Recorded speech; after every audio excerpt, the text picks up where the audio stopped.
কাজী বিচার করে। কে বের? বাদশাহ। কাজী বলল বাদশাহকে ডাকো। বাদশাহ রেডি। ওই তীরটা নিয়ে আবার গেছে বিচারে। বাদশাহ দাঁড়িয়েছে কাঠগড়ায়। কাজী বিচার করছে, বাদশাহ নিজে কাঠগড়ায় দাঁড়িয়েছে আর তীরটাকে রেডি করছে ভিতরে ভিতরে। ওদিকে বিধবা মা, সামনে যেন লাশ পড়ে আছে। বলছে হুজুর, বাদশাহ আমার ছেলেকে মেরেছে। বুড়ি মা, এটাই কি সেই মুজরিম? বলে হ্যাঁ। ওকে জিজ্ঞেস করছে তুমি কি সন্তান মেরেছো? বলে হুজুর, লক্ষ্য ভ্রষ্ট হয়ে গেছিল। আমি হরিণটা তরফ করে লাফিয়ে যাবে জানতাম না, আর নদীর ধারে খেয়াল করিনি, একবারে দিয়ে ওর কানে লেগে গেছে, ছেলেটা আমার হাতেই মরেছে। বাদশাহ আবার দিকে দাঁড়িয়ে আছে, এদিকে বিধবা মা লাশ নিয়ে দাঁড়িয়ে আছে।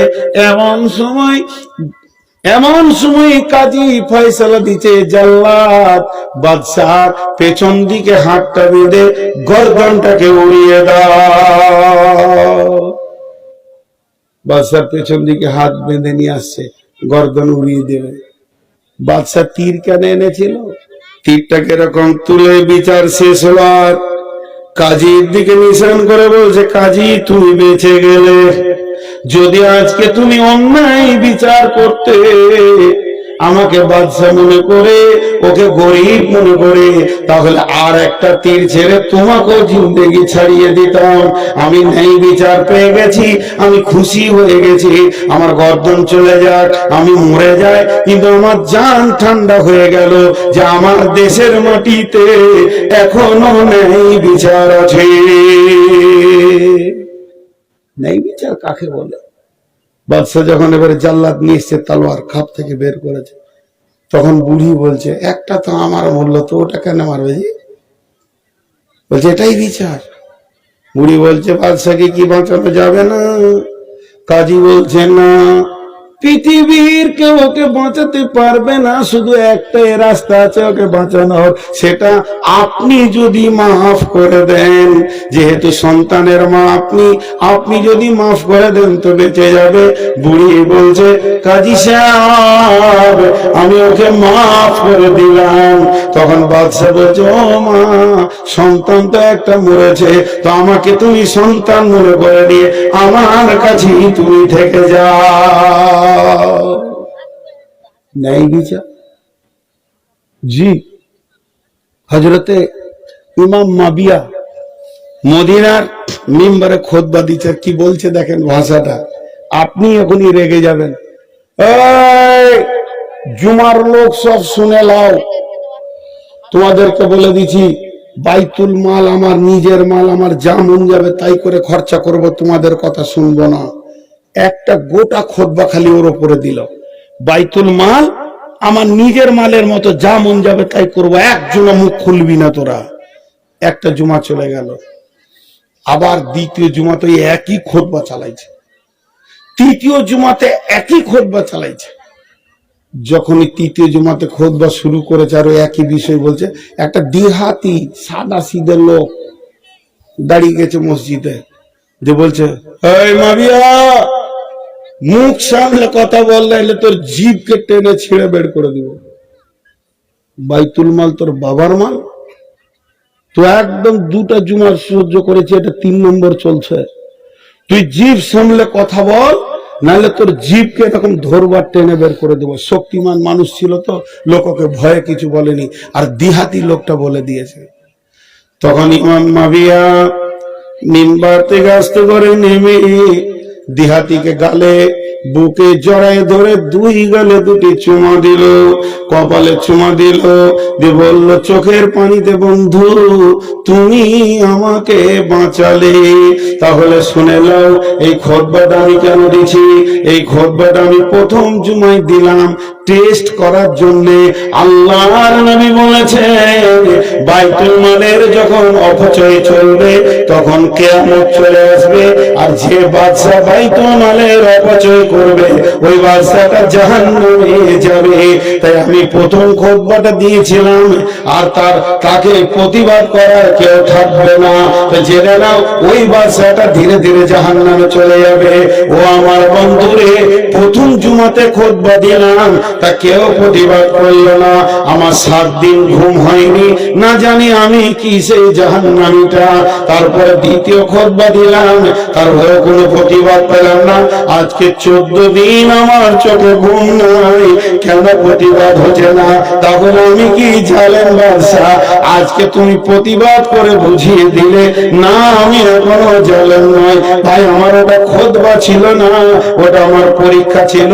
বাইতুল মাল জনসাধারণের মাল, আল্লাহর মাল। বাইতুল মাল খরচা হবে আল্লাহর কোরআন ও রাসূলের হাদিসের উপরে।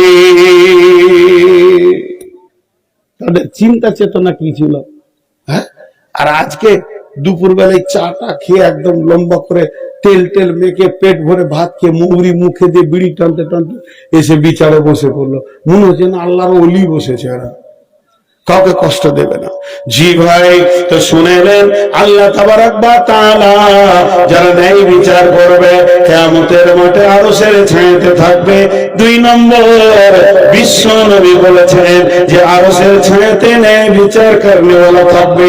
আর আমার আল্লাহ বলছে তোরা যত পারবি বিচার করে এলে, জুলুম করে এলে, কিন্তু ওয়াকুদিয়া বাইনাহুম বিল হাক্কি ওয়া হুম লা ইউযলামুন। আমি একদিন ন্যায় বিচার করব, সেদিন কারো উপরে কোন রকম জুলুম করব না।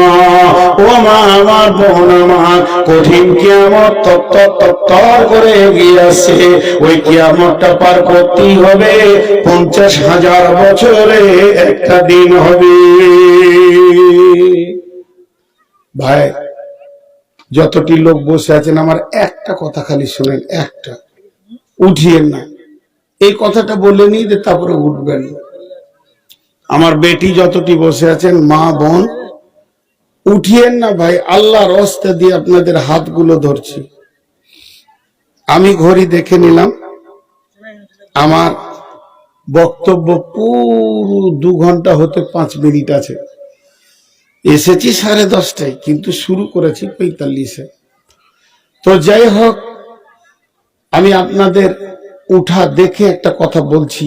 যতটি লোক বসে আছেন, আল্লাহর রাস্তায় আমি ভিখারির মতো আপনাদের কাছে ভিক্ষা চাইছি। 10টা মিনিট দেন, বাস, আর কিছু চাই না।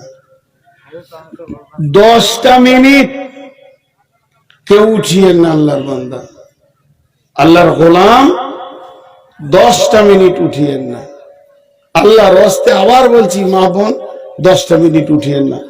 এই 10 মিনিটের ভিতরে কেউ কি 5,000 টাকা দেনেওয়ালা আছেন?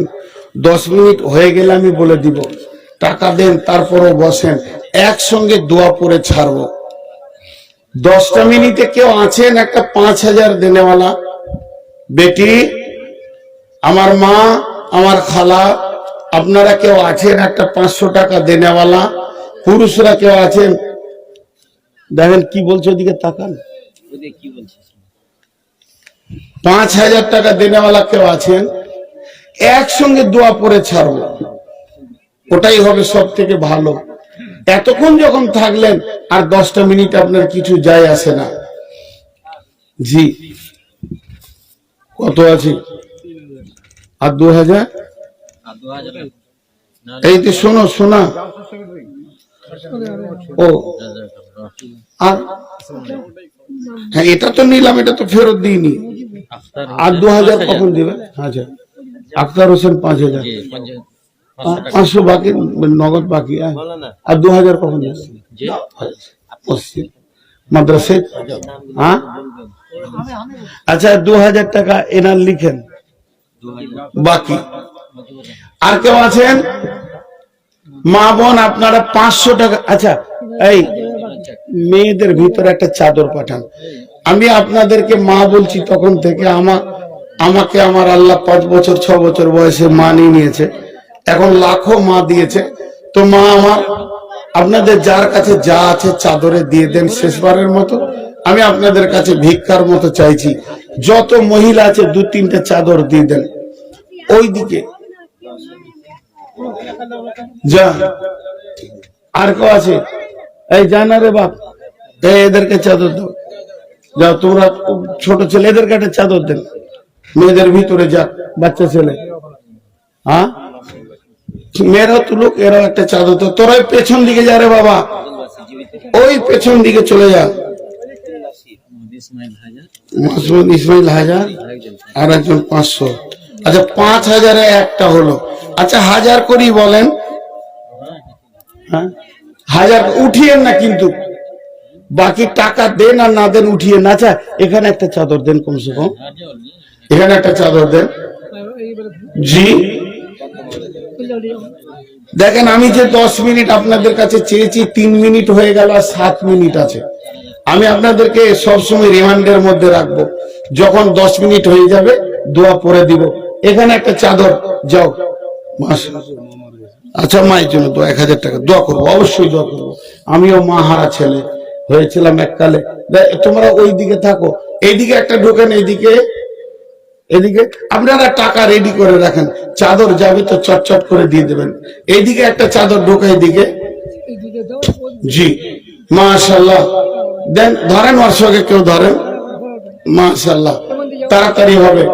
আমি আপনাদেরকে বলছি 4 মিনিট হয়ে গেল আর 6 মিনিট আছে। 6 মিনিটের জন্য বদনামটা নিব না আমরা, আল্লাহর রাস্তে 6টা মিনিট বসে থাকি। সবাই বসে থাকেন, আল্লাহর জন্য বসে থাকেন। জাযাকুমুল্লাহ, হাইয়াকুমুল্লাহ। একজন মায়ের নামে 1000 টাকা দান, আর একজন দান করেছে 10,000, 2,000, 1,000, 500, 500 করে কয়েকটা। আল্লাহ তুমি দানগুলো কবুল করো, এগুলোকে তুমি মনে করো, এদের তুমি বরকত দাও, ঋণ পরিশোধ করে দাও। তাদের মা বাপ, ভাই বোন, আত্মীয় স্বজন যারা কবরে চলে গেছে, তাদের আরো আরো করে রহমত বর্ষণ করো। মাবুদ গো, এদেরকে তুমি কবুল করো। হে আল্লাহ তুমি সুস্বাস্থ্য দান করো, কঠিন কিয়ামতের দিনে আল্লাহ ডান হাতে সার্টিফিকেট দিও। নবীজি বলেছেন আরশের ছায়া, রহমতের ছায়া, সেই ছায়াতে আল্লাহ তুমি জায়গা দিও। শুধু তাই নয়, জান্নাতুল ফেরদাউসের মেহমান বানাও, আমিন। নাজমুল্লাহ 500 টাকা করেছে দান, এ দানকে আল্লাহ তুমি কবুল করে নাও, এদেরকে মাফ করে, ক্ষমা করে, দয়া করো। আল্লাহ তুমি রুজি রোজগারে বরকত দাও। 1000 টাকা 1 কুইন্টাল ধান। আব্দুল খালেক 1000 টাকা 1 কুইন্টাল ধান। আল্লাহ কোথা বাড়ি? কচুয়া বাড়ি। আল্লাহ 1000 টাকা নগদ দিল, 1 কুইন্টাল ধান। এই ধানকে আল্লাহ তুমি করিও কবুল। উঠে যান না ভাই আমার, হয়ে গেল তার 5 মিনিট, আর 5টা মিনিট বসে, আল্লাহ খুশি হবে। সিরাজুল 1000, সাদ্দাম হোসেন 500, 100। আল্লাহ তুমি দানকে কবুল করো। একটা মহিলা 100 টাকা, 500 টাকার একটা মহিলা 100 টাকা আল্লাহ দান করেছে। আল্লাহ দানগুলো কবুল করো, এদেরকে মাফ করো, ক্ষমা করো, দয়া করো। দানের বদলে তুমি দান করো। হ্যাঁ, এই যে আমার একটা বই আছে, বলতে ভুলে গেছি। এই বইটা মক্কা এবং মদিনা কি শহর দুটা, কি ইজ্জত, কি সম্মান, কি লাভ, এবং হজ বা উমরা এর উপরে বইটা লেখা আছে। আমি নিজে একটা ট্রাভেলস খুলেছি, যে ট্রাভেলসটার নাম হচ্ছে ইমাম ইন্টারন্যাশনাল ট্যুর অ্যান্ড ট্রাভেলস।